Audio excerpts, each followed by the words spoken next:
The slap landed before the music swelled. 1 second. The band was tuning their instruments. The next, my cheek burned and the room went quiet in that awful, suspended way, like everyone heard it, even if they pretended not to. My wife's eyes were glossy, unfocused. Her hand trembled as she pulled it back. "You're my biggest regret," she said. Loud enough for the first few rows. Loud enough that her sister, still in her white dress, turned halfway down the aisle. I didn't react. I couldn't. Shock has a way of freezing you in place, like your body doesn't want to make the moment real by moving inside it. If I'm honest, that slap didn't come out of nowhere. It was just the loudest symptom of something that had been quietly rotting for months.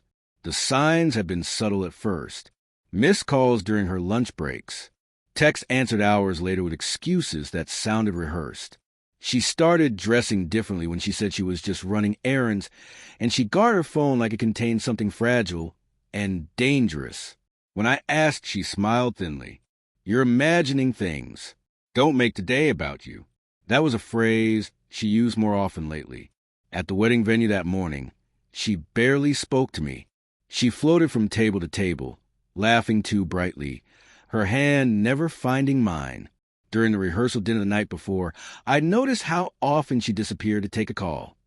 I told myself weddings are stressful. Families bring out old emotions. I told myself anything that meant I didn't have to face the fear growing in my chest. Then I saw the message. Her phone was on the chair beside me while she was up front with her sister. It lit up once. Just once. I shouldn't have looked. I know that, but the preview showed enough. I can't stop thinking about last night. No name, no context, just intimacy, sitting there in black letters on a white screen. My stomach tightened. I didn't confront her. Not then. I wanted to give her the chance to tell me herself. I wanted to believe there was still a version of today where I didn't end up humiliated in front of 100 people. When I quietly asked her to step aside before the ceremony, her eyes flashed with irritation. "Can this wait?" "I don't think so," I said, holding the phone out. That's when her face changed. Not guilt, panic. Then anger rushed in to cover it. She hissed my name like a warning. "You had no right." "I just want the truth," I said. My voice sounded smaller than I expected. And that's when she slapped me. The words came after. Sharp, final, like she'd been holding them back for years, waiting for the right audience. "You're my biggest regret." Later, much later, she told me about him. A co-worker. Someone who understood her. Someone who made her feel chosen again. She said she'd felt invisible in our marriage. That I stopped seeing her. That this wasn't planned. I listened. I really did. Because love doesn't turn off just because it's been betrayed. It lingers, confused and wounded, trying to understand how it became the problem. But as she spoke, all I could think about were the small moments that now felt like lies. The night she came home late and blamed traffic. The way she stopped laughing at my jokes. The space between us in bed that kept growing until it felt intentional. After the wedding, I sat alone in my car, the sound of celebration muffled behind glass. My cheek still stung.